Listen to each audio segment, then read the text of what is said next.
আজকে এই সেদ্ধ ডিমগুলো দিয়ে ও বানাচ্ছে খুবই অল্প সামান্য তেল ঝাল মশলা দিয়ে একটা হেলদি অ্যান্ড টেস্টি রেসিপি। ঠিক আছে, সবার আগে তাহলে একটা পেস্ট তৈরি করে নেওয়া যাক। ওতে দিয়েছি কালো সর্ষে, সাদা সর্ষে, মৌরি আর অনেকটা পোস্ত, আর সাথে দিয়ে দেবো কাঁচা লঙ্কা, নুন আর হলুদ। এতে সর্ষেটা তেতো হবে না। তারপর দেবো একটু টক দই। এবার এই পেস্টটা একটা টিফিন বক্সে ঢেলে নেব, যাতে আমি ডিমটা ভাপাবো। দিয়ে দেবো আরও একটু টক দই, নুন আর চিনি।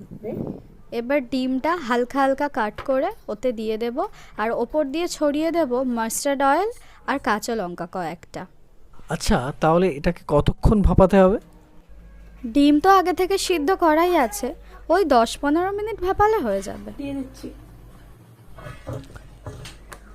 বাহ, 15 মিনিট তো হয়েই গেল, আর এই হচ্ছে আলটিমেট আউটপুট।